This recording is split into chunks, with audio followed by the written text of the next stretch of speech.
pinakamatalinong nilalang ng Diyos dito sa mundo. Kaya marapat na sa atin magmula ang inisyatibong rumespeto sa lahat ng nilalang na merong buhay. Ikaw kabarangay, mapagmahal ka ba sa hayop? Dear Papa Dudut, ang sabi ng paborito kong teacher noong high school, ang buhay daw natin sa mundo ay mayahalin tulad sa isang paglalakbay, kung saan ay walang katapusang landas ang ating tatahakin bago tayo dumating sa ating kamatayan. At sa bawat landas na ating daraanan ay meron tayong makikilala na magiging bahagi ng ating buhay. Malaki man o maliit ang parte na kanilang gagampanan. Bago ko ipagpatuloy ang pagbabahagi ng aking kwento, pabati muna ng isang magandang tanghali sa mga bumubuo ng Barangay Love Stories. Tawagin niyo na lamang po ako sa pangalang Pabian, avid listener at kabarangay from GMA Cavite. Isa akong private employee at nasa edad 40 na.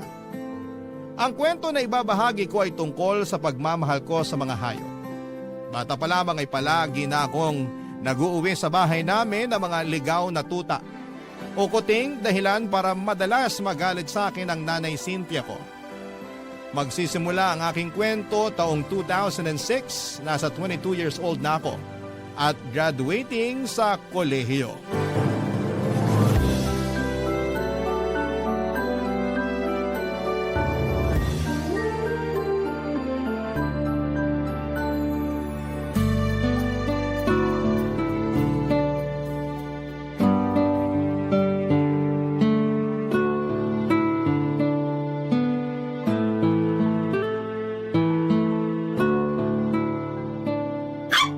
Naku, huwag ka munang maingay, Buknoy. Baka marinig tayo ni nanay. Kulit talaga. Pabian, bakit may dala kang tuta? Nay, binigay lang po sa akin si Buknoy nung may-ari ng tindahan na lagi nating inuutangan. Bakit mo naman yan tinanggap? Namatay daw po kasi yung nanay ng mga tuta, kaya pinamimigay na niya. Hindi na raw po kasi nila kayang alagaan. Sana hindi mo na lang tinanggap. Kawawa naman po. Saka kamukha siya nung namatay kong aso na si Bogart. Tingnan nyo, pareho sila ng kulay. Wala akong pakialam kahit pakamukha niya ni Bogart o si Bogart pa yan.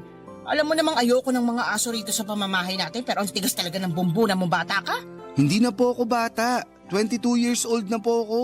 Bakit hirap na hirap kang intindihin na ayoko nga sabi ng alagang aso o pusa sa bahay natin?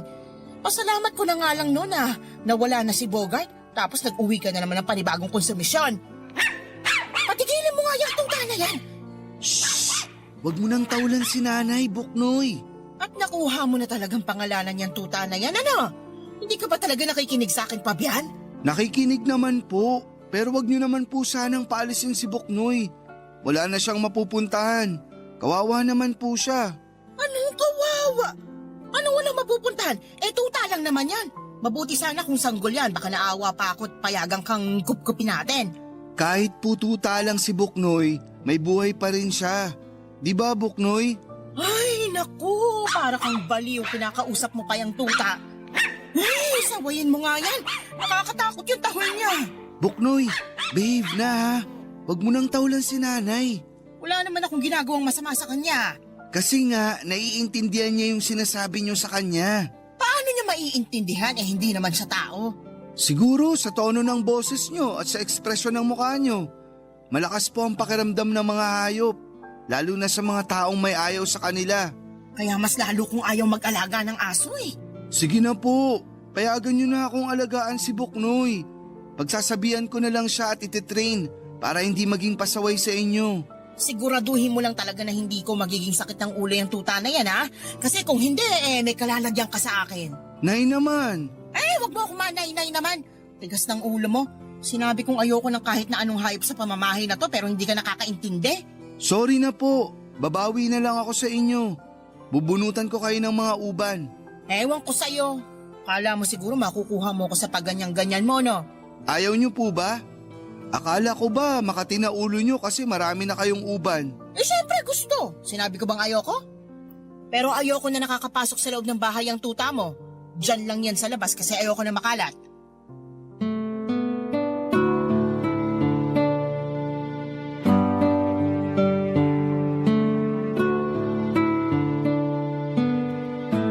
Padudot, hindi mahiling mag-alaga ng kahit na anong hayop ang nanay ko. Makalat daw kasi lalo na kapag naglalagas ang balahibo at kung saan-saan umiihi at dumudumi. Mapanghirin daw, ginagalis kaya pati siya ay nangangati. Magastos din, alagain pa. Para ka raw nag-anak. Maingay kahit wala namang bisita at naninira pa ng gamit. Ganon kasi ang karanasan namin sa dati kong alagang aso na si Bogart. Tanda ko pa na binigay lang sa akin yon ng matandang magbubuti na nakasalubong ko dahil nanganak daw ang aso niyang babae. Sa kabila ng pagkaayaw ng nanay kay Bogart ay inalagaan ko pa rin siya at tumagal din siya sa akin ng 3 taon bago nasagasaan at namatay. Kaya nga nung nakita ko si Buknoy ay bigla ko naalala yung aso kong namatay. Pareho kasi silang kulay itim at puti, parang patse sa balat na parang baka ang itsura. Pero yung pagkaitim ni Buknoy ay hindi lang sa katawan niya kundi meron din sa ulo at mukha na nakakorting maskara. Dominant color ni Buknoy ang puti katulad ni Bogart, kaya naman naisipan ko na baka bumalik sa akin ang namatay kong aso. At yun nga si Buknoy.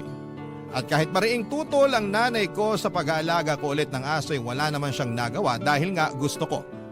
Pero syempre sa labas natutulog si Buknoy bali ginawan ko na lamang siya ng bahay-bahayan sa bakuran namin para hindi siya maarawan at maulanan. Lagi kong binibilinan si Buknoy na mag-behave lalo na pag nasa eskwelahan ako. Bukod kasi kay nanay ay mainit siya sa mata ng tatay-tatayan ko. Mabilis na lumipas ang 2 taon. Malaki na si Buknoy at marami na rin mga nangyari sa akin at isa na nga doon ay ang nakapagtapos na ako sa college. Nagtatrabaho na ako noon sa private company sa Quezon City nang isang gabi. Nang pauwi ako ay nakita kong nakikipag-inuman ng stepfather ko kasama ang mga kabarkada niya sa tapat ng bahay ng isa nilang kaibigan. Inalok pa nga nila ako na tumagay pero tumanggi ako. Ewan pero aandap-andap sa kaba ang dibdib ko sa hindi malamang dahilan. Agad kong hinanap si Buknoy pagka-uwi ko sa amin pero nagtaka ako nang walang aso na tumahol sa akin. At gano'n na lamang ang gulat ko nang makumpirma kong wala siya sa bahay-bahayan niya at nakatanggal din sa leeg niya ang kanyang collar. Doon ko na nga tinanong ang nanay ko tungkol sa kung nasaan ang alaga kong aso.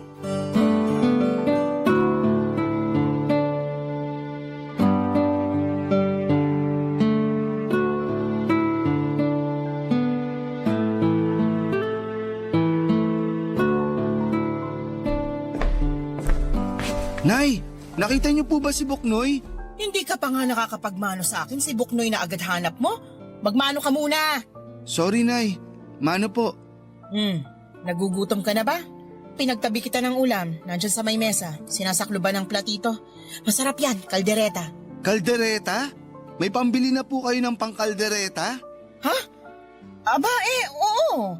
Dumilihensya yung tatay mo kasi wala ka pa namang binibigay na sweldo. Kasusweldo ko lang po, Nay. Sa katapusan pa ako ulit sa sweldo. Ang tagal naman. Buti na lang talaga masarap pa yung ulam natin ngayon. Hindi niyo pa po sinasagot kung nasaan si Buknoy. Bakit ba kasi sa akin mo hinahanap yung aso mong yon? Kasi kayo po yung nandito sa bahay natin. Malamang sa inyo ko siya hahanapin. Kasi Ano pong nangyari kay Buknoy? wala na. Binenta na ng tatay mo dun sa kaibigan niya. Binenta? Bakit niya po binenta? Nakurso na dahan Kamukha raw nung aso mo yung paboritong aso ng misis niya. Namatay na yung kanila sa sakit nung nakaraang taon. Kaya ayun, inalok na lang ng tatay mo yung aso mo. Kaya hindi si Buknoy ang kalderetang ulam natin ha. Wala naman po akong sinabi na si Buknoy to ah. Wala nga, pero mga tinginan mo mapanghusga. Baboy yan. Binili ko sa palengke nung binigyan ako ng tatay mo ng pera. Pero bakit niyo po inayaan na ibenta ni tatay si Buknoy? Hindi niyo man lang ba siya pinigilan? Pinigilan naman. Sinabi ko na aso mo yun at dapat magpaalam muna sa'yo kaso hindi nakinig yung tatay mong yun. Pupuntahan ko po siya. Lagot siya sa akin. Ano? Hoy Fabian! Wag mong gagawin yan! At bakit po hindi? Dapat malaman ni tatay na mali yung ginawa niya.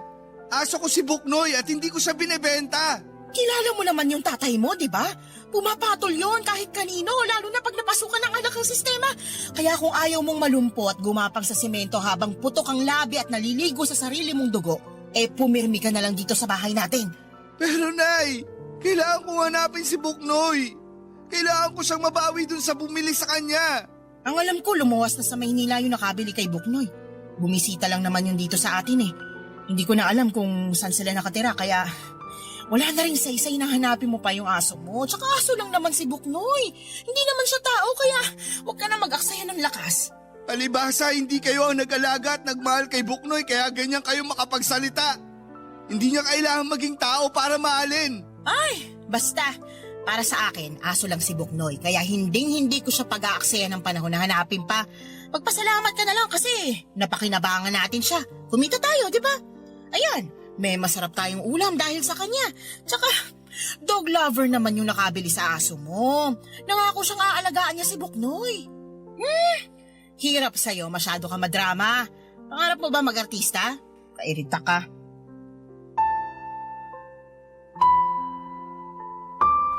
Papadudot, galit na galit ako sa tatay-tatayan ko dahil sa ginawa niya kay Buknoy.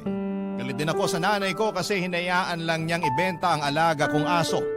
Sobrang sakit talaga noong nangyari pero pinilit ko pa rin hindi magpadala sa emosyon. Kilala ko kasing walang sinasanto ang tatay-tatayan ko kaya mas pinili ko na lamang na manahimik at kimkimin ang kalungkutan dahil sa nangyari sa alaga ko. Ang sakit mawala ng aso. Hindi lang naman kasi basta alaga ang turing ko kay Buknoy. Para sa akin ay kaibigan ko na siya. Pamilya at siya rin na nagpapasaya sa akin kapag malungkot ako. Kaya naman mamimiss ko talaga ng husto ang alaga ko. Umiyak ako ng umiyak hanggang sa tuluyan ng napagod ang mga mata ko at nakatulog na lamang ako ng gabing yon.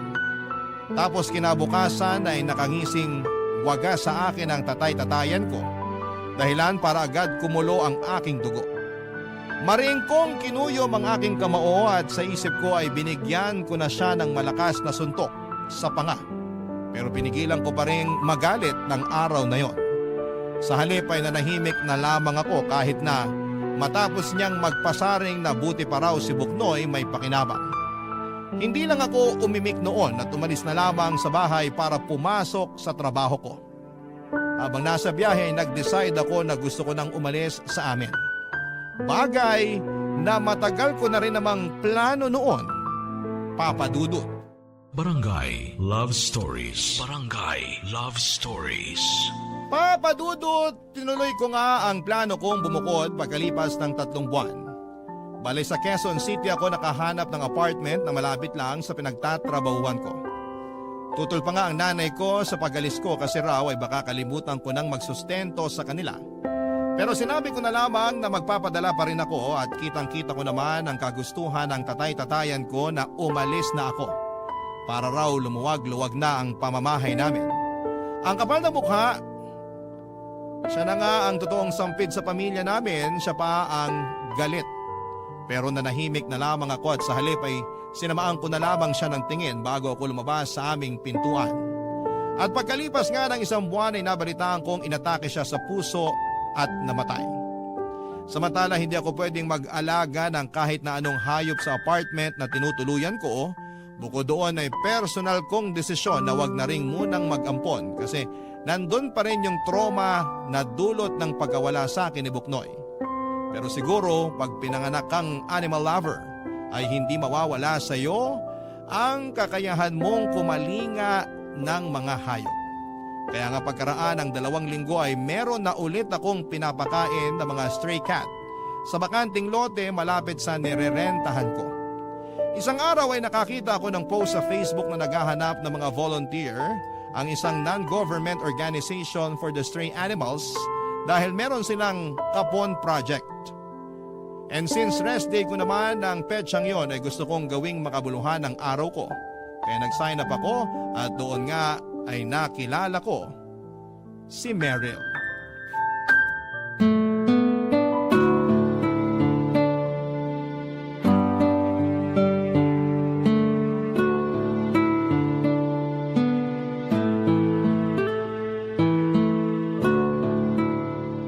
Hi, Meryl, tama? Oo, tama. Ikaw si Pabian? Oo. Tubig, gusto mo? Sige, salamat.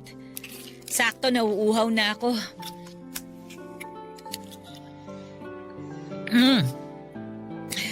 Salamat Salamat dito sa tubig. Welcome. Pwede bang makipagkwentuhan muna since break time naman? Oo, pwede. Ang busy natin kanina pero masaya naman ako kasi marami ang nagpa-register at nag-participate sa Kapon project natin. Oo nga eh. Pero may ilan pa rin sa mga nagpa-register na hindi pa nakakapunta. Baka mamayang hapon pa yung iba, tirik pa yung araw eh. Baka tinatamad pa silang lumabas. Pero sana makapunta sila, no? Kasi sayang naman yung opportunity na makapun ng mga alaga nilang aso at pusa. Oo nga eh. Saka ako mismo na-amaze kasi hindi ko alam na necessary pala nakapunin ng mga alaga nating aso at pusa. Oo, kailangan talaga yon. May mabuting benepisyo sa kalusugan ng mga alaga natin ng pagkakapon. Makakaiwas sila sa mga malalang sakit kasi hindi na nila kailangan pang magbuntis, di ba? Hindi na rin sila maglalalayas ng bahay. Alam naman natin na delikado silang magpag-alagala yung mga alagang aso at pusa, di ba? Nakakalungkot na karamihan sa kanila nasasagasaan lang sa kalsada. Kaya nga mas lalo akong bumilib sa project ng organization natin. First time mo lang ba makapag-volunteer sa mga ganito? Oo eh. Naku, sigurado ako na pag may chance, uulit-ulitin mo yung pag-attend sa mga ganitong event. Ako kasi animal lover talaga ako eh. Kahit nung high school pa lang ako, nag-volunteer na ako sa barangay namin. Actually, kahit saan na may ganitong event na malapit lang sa amin. Ang sarap kasi sa feeling na nagagawa ko yung mga bagay na gusto ko. Nakakatulong pa ako sa community. Wow! Dahil sa sinabi mo, lalo akong na-inspire na mag-volunteer. Diba? Ang fulfilling. Oo nga eh. Saka katulad mo, animal lover din ako. Ay, talaga ba? Oo. May mga stray cat nga akong pinapakain malapit sa apartment na nirerentahan ko. Hindi ko kasi sila pwedeng kupkupin dahil bawal. Baka palayasin ako ng landlord namin. May mga tao talagang ganun, ayaw sa mga hayop kasi raw marumi, maingay, makalat. Pero deserve rin nilang tratuhin ng maayos, alagaan at mahalin. Wala naman silang pinagkaiba sa mga tao eh. Parehong may buhay at damdamin. Kaya parehong mahalaga din. Sinabi mo pa. Gusto mo bang malaman kung anong pangarap ko? Sige, kung sasabihin mo. Pangarap ko na magkaroon ng sariling farm. Tapos patitirahin ko rin yung mga stray animal. Wow, magandang pangarap nga yan. Sana balang araw ay matupad mo. Sana talaga. Sa ngayon kasi mukhang imposible pa eh. Naniniwala naman ako na walang imposible basta mabuti yung hangarin mo.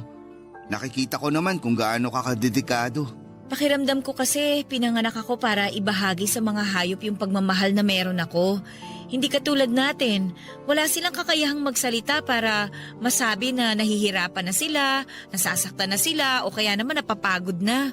Mabilis talagang natutunaw ang puso ko pag may nakikita akong mga aso o pusa sa lugar namin na sinasaktan, sinasabuyan ng kumukulong tubig kasi nagnakaw daw ng ulam. Hindi naman nila yung gusto eh, gutom lang sila. Kesa naman saktan, pakainin na lang nila, di ba?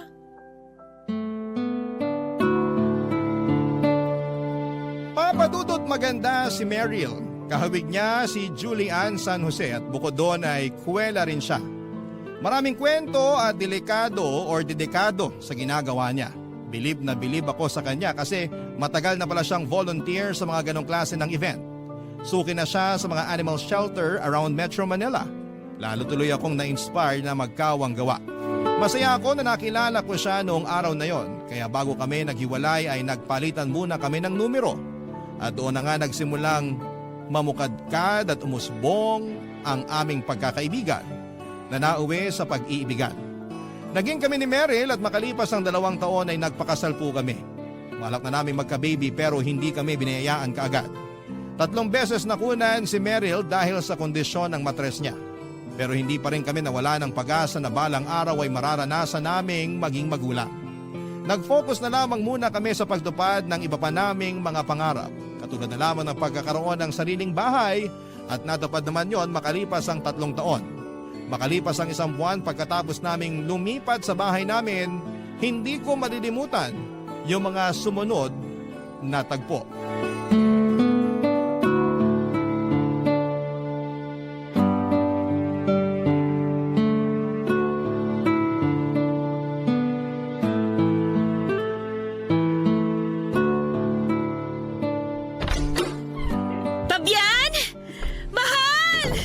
Ano yun, mahal? May nangyari ba? Meron! May nangyari! Ano yun? Sabihin mo na sa akin, kasi nag-aalala na ako. Sige, pero maupo muna tayo sa kama. Sige, halika. Aalalayan kita. Ano ka ba naman? Kaya ko naman ang sarili ko. Halika na, tabihan mo na ako dito. Ewan ko ba? Gusto ko lang din na alalayan ka. Yan. Pwede mo na bang sabihin sa akin kung ano yung nangyari? Para hindi na ako mag-alala kasi kinakabahan ako eh. Kumalma ka lang, mahal. Wala namang masamang nangyari sa akin eh. Hawakan kong kamay mo, ha? Para kumalma ka. Yan. Salamat. Kalmado na ako. Unang-una, gusto ko lang magpasalamat sa'yo kasi kahit na ang dami na natin pinagdaanan, nasa tabi pa rin kita at hindi mo pa rin ako iniiwan. Bakit ko naman gagawin yun sa'yo? Mahal kita. At mahal din kita. Naisip ko lang na maraming mag-asawang naghihiwalay kasi hindi magkaanak yung babae. Sa totoo lang, ayaw na rin naman kitang mahirapan pag nagbubuntis ka. Lalo't mababa yung tsansa na maisilang mo ng buhay at ligtas ang baby natin sakaling makabuo tayo. Anong ibig mong sabihin, mahal? Naisip ko na hindi ko na lang pipilitin na magkaanak tayo kasi mas hindi ko kakayanin na malagay naman sa alanganin ang buhay mo. Huwag mo sanang masamain ha. Gusto ko pa rin naman na magka-baby tayo. Pero kung palagi namang nasa hukay ang isa mong paa pag nagbubuntis ka't nakukunan, mas mabuti pang wag na lang nating pilitin. Sa totoo lang, natouch ako dyan sa sinabi mo. Naiisip mo kasi yung kapakanan ko. Salamat, mahal, ha? Walang anuman. Kaya nga nag-decide na akong sumailalim sa vasectomy para hindi ka na nahihirapan, mahal. Kahit na na-appreciate ko yung gusto mong mangyari, pwede bang makiusap muna ako na ipagpaliban mo muna? Huwag ka muna magpa-vasectomy. Ayos lang naman, pero bakit? Kasi buntis ako. Buntis ka? Oo! At gusto ko pa rin na ituloy pa rin natin to. Malay mo, ito na pala yung hinihintay natin na anak na sa wakas ay ibinigay na sa atin ng Panginoon. Oo, sige mahal. Subukan pa rin natin. At sana nga tama ka na siya na ang anak na para sa atin. Mahal na mahal ko kayo ng magiging anak natin. Mahal na mahal ka rin namin. Salamat sa pagiging mabuting asawa sa akin at tatay sa magiging anak natin.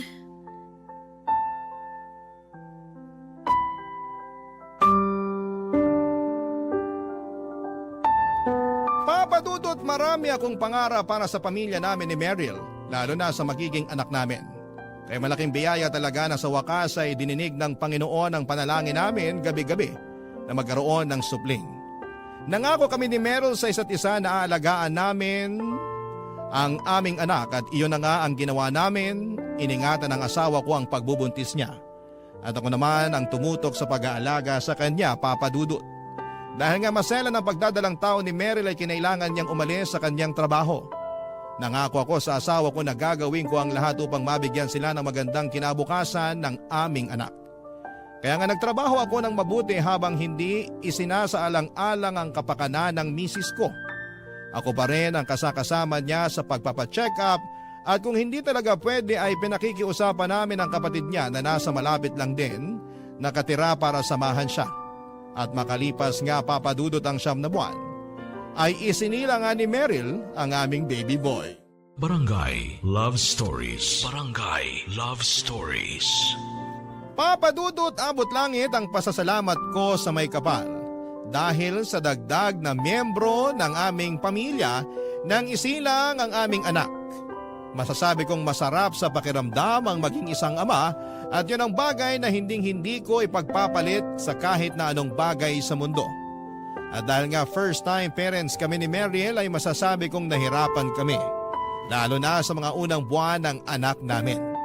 Tapos nagka-postpartum pa ang misis ko, kaya extra effort, love and care talaga ang ibinigay ko hindi lang sa aming anak kundi na rin sa asawa ko. Kaya lang, nung 3 buwan na ang baby namin ay may nangyaring hindi namin lubos na inaasahan.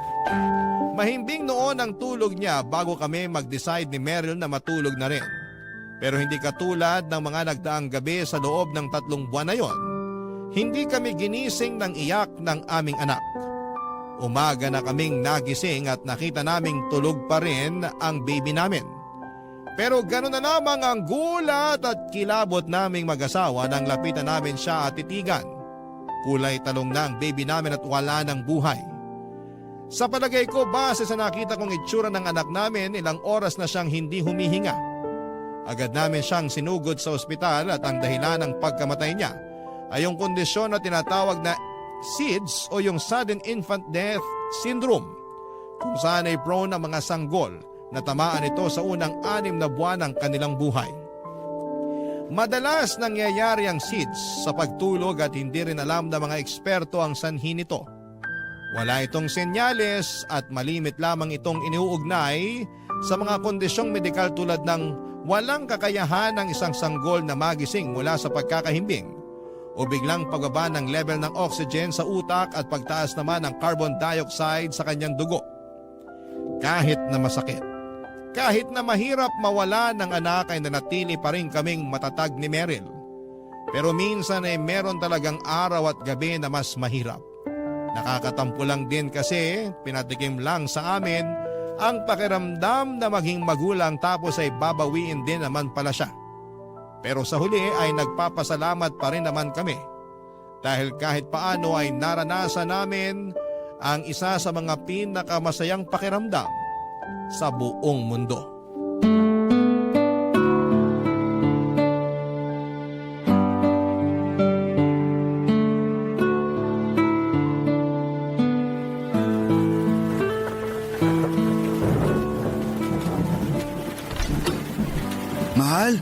Mahal, dali. Halika. May ipapakita ako sa'yo.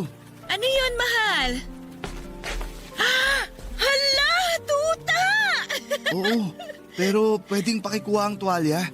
Basang-basa siya eh. Lakas ng ulan sa labas. Sige, teka. Nilalamig ka ba? Oh, ito na yung tuwalya. Akin na muna yung tuta. Magpunas ka na rin, mahal. Sige, mahal. Ang cute-cute naman ito. Saan mo ba siya nakuha? Bigay sa akin ng janitress namin.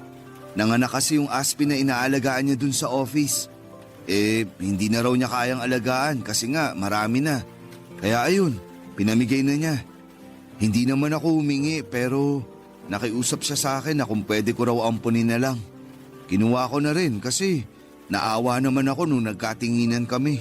Oo nga nakakaawa nga siya. Pero sabi ng janitress namin, yan daw yung pinakamakulit at mahilig maglaro. Hala, mukhang sumasang-ayon siya Oo nga eh. Pero okay lang ba na mag-alaga tayo ng tuta rito sa bahay, mahal? Oo naman. Sa totoo lang, matagal ko na rin gustong mag-alaga ng tuta. Naghahanap na nga ako ng maaampon online Buti na lang inuwi mo tong tuta na to. Ay mahal, ano bang ipapangalan natin sa kanya? May naisip na ako eh. Anong naisip mo? Brownie. Brownie? Kahit kulay itim at puti itong tuta? Oo, para maiba lang. Saka kamukha rin kasi siya ng mga aso ko noon na sina Bogart at Buknoy. Kaya Brownie para letter B pa rin. Pwede namang Blackie kasi may kulay itim siya. Hayaan mo na, mahal. Brown naman yung ilong niya eh. Di ba, Brownie? O sige na nga. Simula ngayon, ikaw na si Brownie. Alam mo, kahit paano nabawasan yung lungkot ko kasi inuwi mo tong si Brownie. Ewan ko ba? Pakiramdam ko, nagkaroon ako ng anak kahit natuta siya. Yan din yung nararamdaman ko. Kahit nung unang beses ko pa lang siya nakita, para bang nakaramdam na ako ng comfort sa presensya niya. Kaya sabi ko sa sarili ko, sige, gusto kong alagaan natin siya. May nabasa ako na nakakatulong daw ang mga hayop sa pagluluksa ng mga magulang na nawalan ng anak. Kaya pangako, aalagaan natin si Brownie na parang tunay nating anak. Oo, mahal.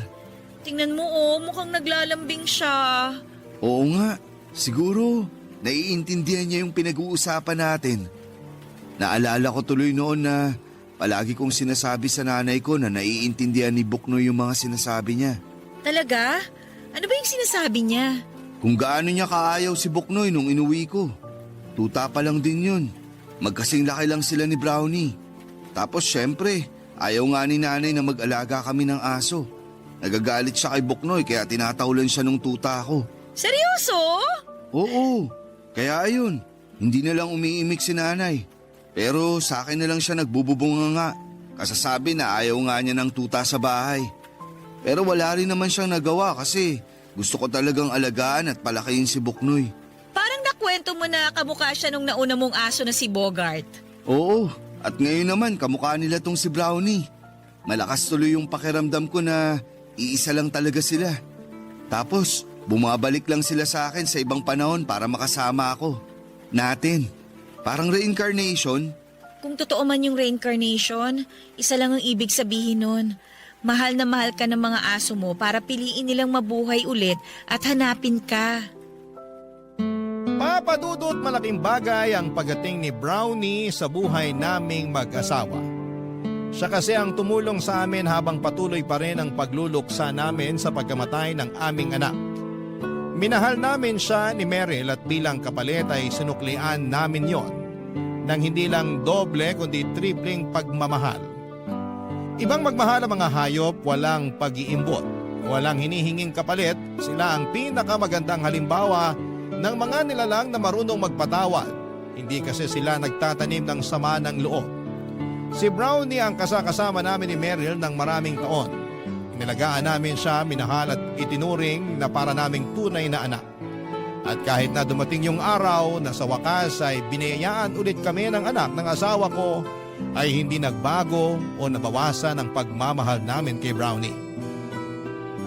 Kasama namin siya sa bawat milestone ng anak namin dahil miyembro na siya ng aming pamilya. Pero pagkalipas ng 8 taon ay dumating yung araw na kinakatakutan namin. Ang araw na kailangan na naming magpaalam kay Brownie, Papa Dudut.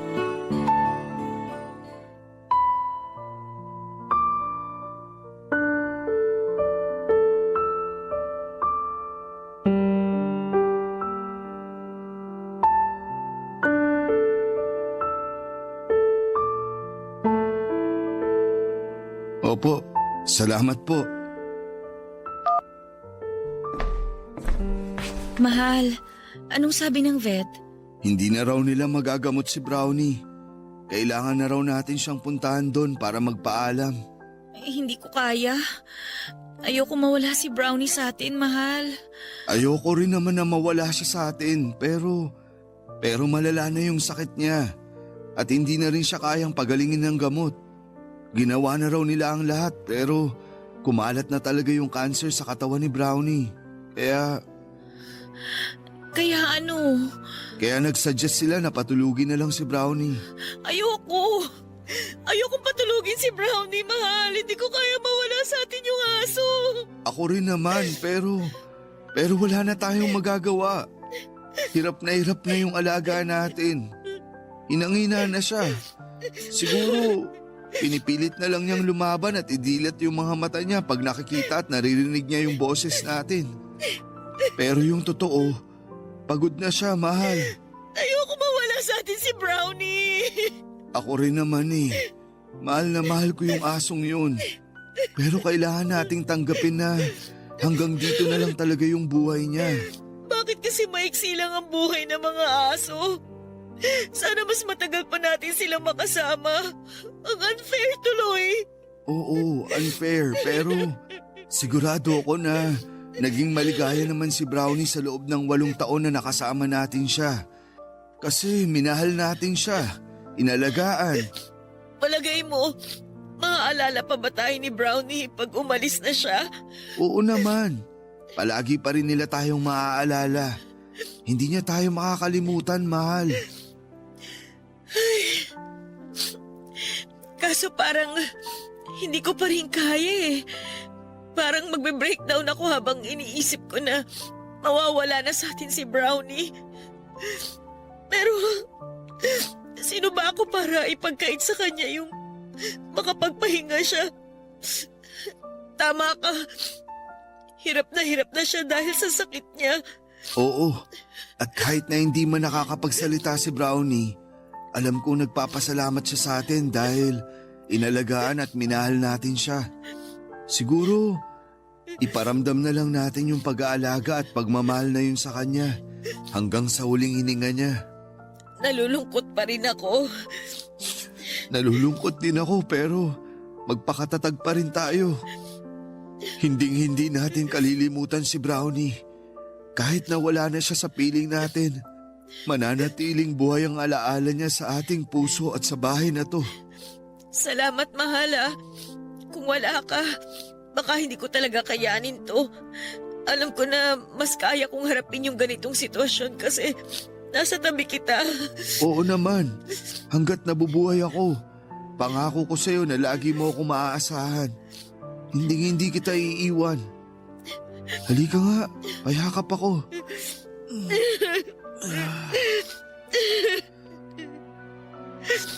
Kumusta ang pakiramdam mo? Tingin mo, kaya mo nang pumunta sa klinik para makita si Brownie?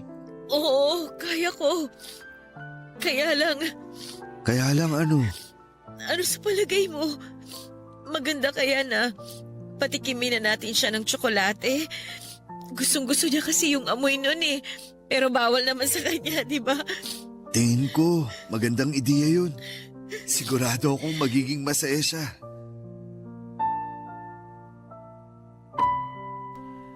Papadudot na diagnose na may lymphoma si Brownie at mabilis na kumalat ang cancer cells sa katawan niya. Dahilan para manghina ito, papadudot. At sa loob lang ng 4 na buwan simula nang malaman naming may cancer siya, ay hindi na bumuti ang kalagayan niya. Sa huli ay nag-decide na lamang kami ni Meryl na patulugin na ang pinakamamahal naming alaga upang matapos na ang paghihirap niya. At hanggang sa huling hininga ni Brownie ay pinaramdam namin sa kanya kung gaano namin siya kamahal. Mahirap mawala ng mahal sa buhay, tao man yan o alagang hayop. Pero parte talaga ng buhay natin ang kamatayan. At papadudot wala tayong magagawa kundi ang tanggapin yon ng maluwalhati sa ating puso. Kahit na masakit at napakahirap. Iyak kami ng iyak ni Meryl nung nawala si Brownie. Pero alam namin na mananatili siyang buhay sa aming mga puso. Hindi namin siya kalilimutan at iisipin na lang namin na masayang-masaya siyang naglalaro sa tulay na bahaghari. Kasama ang iba pang mga hayop na wala na sa mundong ito. Sa kasalukuyan ay maayos ang pamilya namin ni Meryl at hindi pa rin kami tumitigil sa pagbobolontaryo sa mga animal shelter at mga kapon project upang makatulong hindi lang sa mga hayop kundi maging sa komunidad. Kaya nga ang masasabi ko lang ay maging responsableng pet owners tayo. Mahalin at bantayan natin ang mga alaga natin. Huwag natin silang saktan, pabayaan o itakwil dahil katulad natin ay mahalaga rin ang buhay na meron sila. Maraming salamat po Papa Dudut sakaling mapili po ninyong basahin ang kwento ko sa Barangay Love Stories. Sana kahit paano ay meron akong nakumbinsing mga kabarangay na mag-volunteer sa mga animal shelter. God bless po sa inyong istasyon. At maraming salamat po sa inyong lahat. Ang inyong forever kapuso at kabarangay, Fabian. Barangay Love Stories. Barangay Love Stories. Anong say mo sa Barangay Love Stories na ito? Pagkwentuhan natin sa comment section yan. Nagustuhan ng iyong napakinggan? Ituloy yan via live stream sa www.gmanetwork.com/radio.